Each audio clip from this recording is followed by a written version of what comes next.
From the obsolete biplane, Henschel 123 to the revolutionary jet-powered Messerschmitt 262, this is the complete catalog of every German aircraft used in World War II. When the Luftwaffe rose from nothing, the Treaty of Versailles forbade Germany from having an air force. For 15 years after World War I, Germany wasn't supposed to build military aircraft, but they cheated. Training happened secretly in the Soviet Union. Aircraft manufacturers designed civilian planes that could quickly convert to military roles. When Hitler openly defied Versailles in 1935, suddenly announcing the Luftwaffe's existence, the world discovered Germany had built an entire air force in secret. By September 1939, when war began, the Luftwaffe fielded over 4,000 aircraft. From obsolete biplanes to cutting-edge fighters, from massive four-engine transports to tiny observation planes, Germany's air force would become one of the most formidable weapons of the war. But it started with surprisingly archaic designs, the biplanes that shouldn't have worked. Henschel 123, the ground attack biplane. Despite looking like something from World War I, the HS-123 was beloved by its pilots. They valued its sturdiness and dependability. The aircraft could sustain surprising damage without crashing. Its radial engine kept running even after taking direct hits. Squadrons of HS-123s flew into numerous battles during early war years, providing vital ground support at critical moments like Sedan in 1940. The biplane continued seeing service until 1944, proving that newer isn't always better. Fieseler 156 Storch, the observation miracle. The Stork earned its name because it could take off and land almost anywhere, needing only 75 meters of runway. Its slow flight speed and excellent visibility made it perfect for observation and liaison work. German generals used them to visit front lines. Field Marshal Rommel flew in one to inspect troops in North Africa. When Hitler needed to rescue Mussolini from a mountaintop hotel prison in September 1943, Fi 156 accomplished the impossible, landing on a tiny alpine meadow. Then came the fighters that dominated early skies. Messerschmitt 109, the most produced fighter in history. Over 33,000 were built between 1936 and war's end. The Bf 109 formed the backbone of the Luftwaffe's fighter force, serving on every European front. Early E models featured heavily during the Battle of Britain. They outclassed Hurricanes and Defiance easily, but met their match with Spitfires. As the war progressed, multiple variants appeared. The G model, produced in huge numbers, featured improved engines and heavier armament. By war's end, inexperienced pilots flying worn-out 109s faced overwhelming numbers of superior Allied fighters. Foch. Wolf 190, the Butcher Bird. When the F-190 appeared over France in August 1941, RAF pilots were shocked. It was faster and more maneuverable than their Spitfire Mark V. The wide-track landing gear made takeoffs and landings safer. The radial engine proved more reliable and easier to maintain than inline engines. The spacious cockpit featured all-electric controls, excellent visibility, and reasonable armor. From September 1941 through mid-1942, the FW-190 dominated Allied fighters. Only the introduction of Spitfire Mark IX in late 1942 restored parity. Over 20,000 FW-190s were produced in various models. Focke-Wulf 190 specialized variants deserve mention. The F model was optimized for ground attack with armor plating, protecting the cockpit and laminated glass windscreens. The G model served as a fighter bomber carrying external ordnance. These replaced the obsolete Ju-87 Stuka on the Eastern Front. The D model, appearing in October 1944, featured a liquid-cooled Junkers Jumo 213 engine. It was an excellent fighter, but arrived too late when fuel shortages and pilot losses had already crippled the Luftwaffe. Messerschmitt 110, the heavy fighter concept. The twin-engine Bf-110 was designed as a Zerstörer, literally a destroyer, a long-range heavy fighter. Early in the war, some Luftwaffe officials praised it highly. During the Battle of Britain, however, 110s proved vulnerable to nimble single-engine fighters. They lacked maneuverability and suffered devastating losses. But the design found new life as a night fighter. Modified versions with additional crew, more powerful armament, and radar equipment became the most important night fighters through most of the war. They hunted RAF bombers over Germany with remarkable success. If you're still here after learning about these legendary fighters, subscribe for more incredible stories from aviation history. Now let's look at the bombers that terrorized Europe. Junkers 87 Stuka, the screaming dive bomber. During early war stages, the Ju-87 was considered the supreme aerial weapon. Ground targets were attacked with remarkable accuracy. The infamous Jericho trumpet siren demoralized Allied soldiers and refugees alike. The Stuka's distinctive inverted gull wings and fixed landing gear made it instantly recognizable. But here's the problem. The Ju-87 was easy prey for faster, better armored fighters. It only thrived when the Luftwaffe controlled the skies. After the Battle of Britain exposed its vulnerability, Stukas were gradually withdrawn from Western Europe. On the Eastern Front, where Soviet fighters were initially inferior, Stukas continued operating successfully. Hans Ulrich Rudel, flying Stukas exclusively, became the most decorated German serviceman of the war, destroying over 500 tanks. Dornier 17, the Flying Pencil. Originally designed as a peacetime transport, the Du-17 was developed as a bomber before war began. Its sleek pencil-like profile made it difficult to hit, but also limited bomb capacity. It saw service in the Spanish Civil War, Poland, Battle of Britain, and Eastern Front. Dornier 17s led the infamous attack on Coventry in November 1940. By 1942, it was considered obsolete, but continued flying because no adequate replacement existed. Heinkel 111, the workhorse medium bomber. This was one of the Luftwaffe's main medium bombers throughout the war. First seen in service in Spain, it featured prominently during early war years. The iconic glazed nose provided excellent visibility, but left crews feeling vulnerable. During the Battle of Britain, He-111s proved highly susceptible to hurricanes and Spitfires. By 1942, the Heinkel 111 was obsolete, but lack of replacement aircraft in sufficient numbers meant it continued service far longer than intended. Over 7,000 were produced. Junkers 88, probably the best German bomber design. Versatile, fast, and rugged, the Ju-88 served in multiple roles: medium bomber, dive bomber, night fighter, reconnaissance, and torpedo bomber.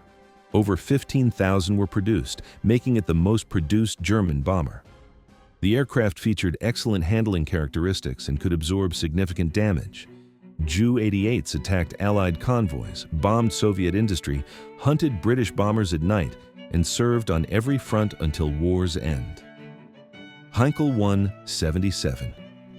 Grief, the problematic heavy bomber. Germany desperately wanted a long-range heavy bomber. The He-177 was supposed to be that aircraft, powered by two massive engines, each actually consisting of two coupled engines. The design was ambitious, but it was plagued by engine fires, structural failures, and catastrophic in-flight breakups.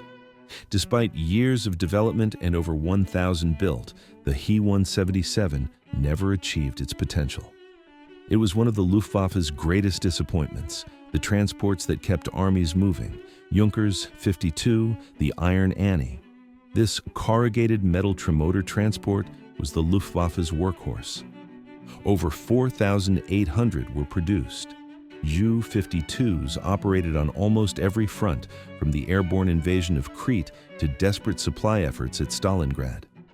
When the German Sixth Army was surrounded in Stalingrad, massive fleets of Ju-52s attempted flying supplies through Soviet fighters and atrocious weather. Most were shot down or crashed.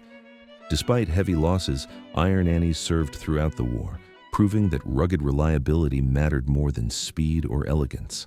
Messerschmitt 320 Gigant, the massive glider. The Me-320 was the largest land-based transport aircraft of World War II, weighing up to 43 tons fully loaded. It could carry 120 troops or a loaded 3-ton truck. Most were unpowered gliders towed by formations of 3 Bf-110s or single He-111s. Some versions had 6 engines added, becoming the Me-321 powered variant. During the invasion of Crete, Giants delivered troops and supplies. Later, they evacuated wounded from surrounded pockets. Their massive size made them easy targets, and losses were heavy. The reconnaissance aircraft that gathered intelligence. Focke-Wulf 189. Uhu, the Eagle Owl.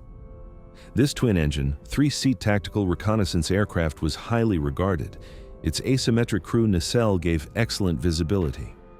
The FW-189 operated primarily on the Eastern Front, providing vital intelligence about Soviet positions and movements. Despite being lightly armed and relatively slow, its ruggedness kept crews alive.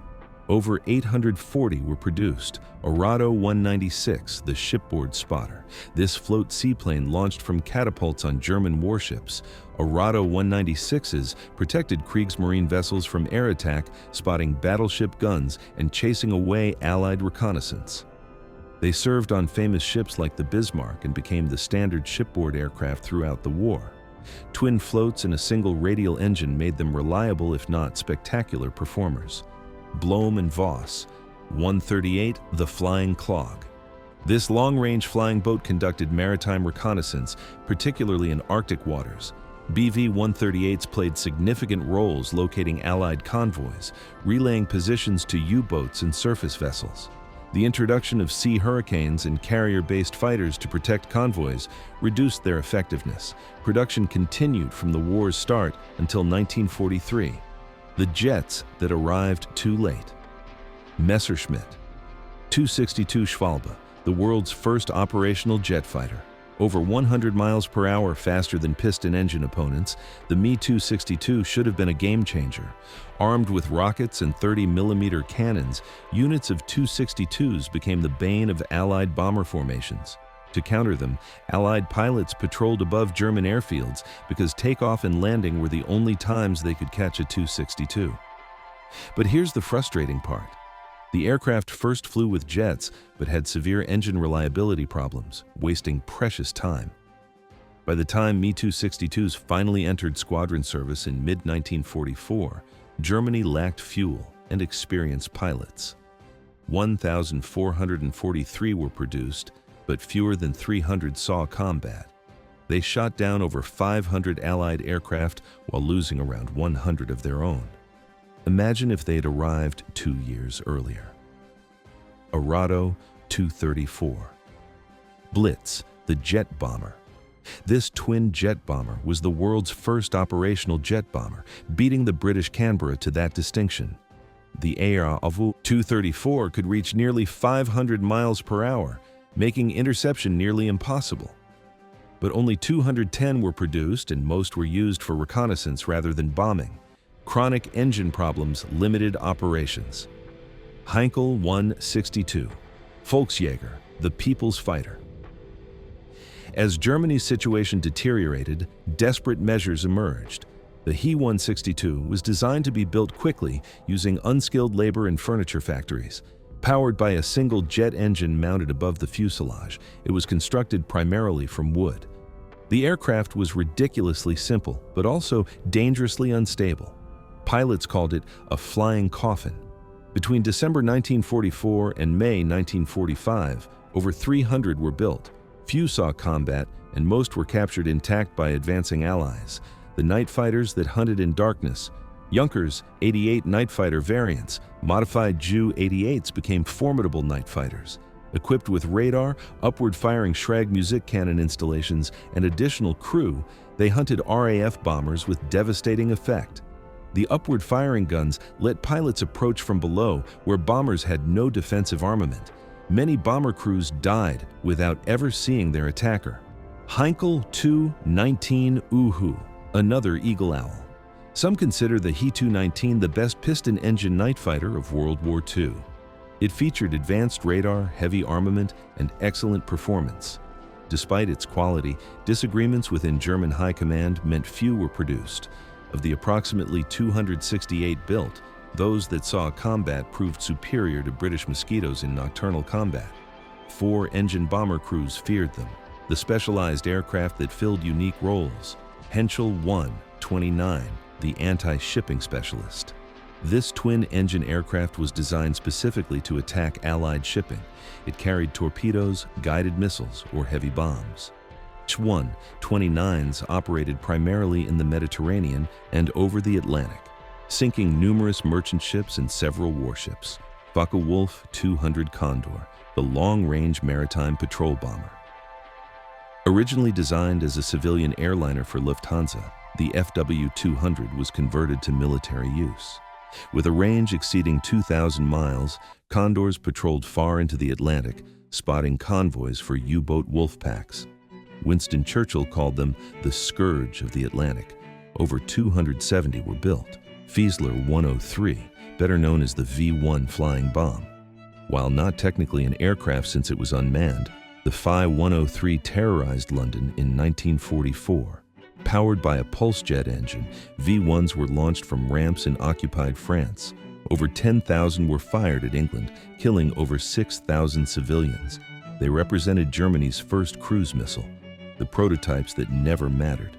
Horten 229, the flying wing jet fighter. Bomber. The Horten brothers designed this revolutionary aircraft featuring stealth characteristics decades ahead of its time.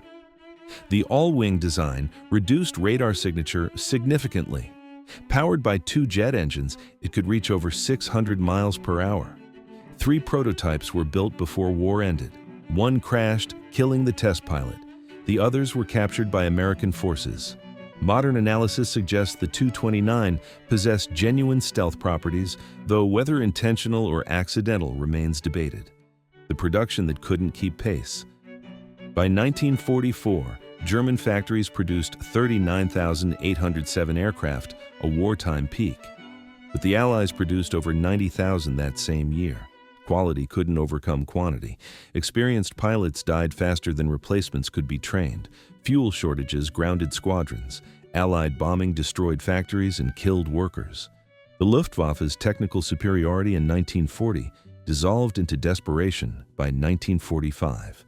From the sturdy biplane Henschel 123 that served far longer than expected, to the revolutionary jet-powered Messerschmitt 262 that arrived too late, from the beloved Ju-52 transport that kept armies supplied to the problematic Habe-177 heavy bomber that never worked right, Germany's aircraft tell the story of a nation that started strong, achieved dominance, then collapsed under overwhelming opposition. These weren't just machines. They were weapons that killed millions, tools that attempted to conquer a continent, and ultimately, failures that couldn't prevent Germany's defeat. Yet they advanced aviation technology significantly, influencing post-war aircraft design worldwide. If this comprehensive look at German aviation fascinated you, hit that like button and tell us in the comments which aircraft surprised you most.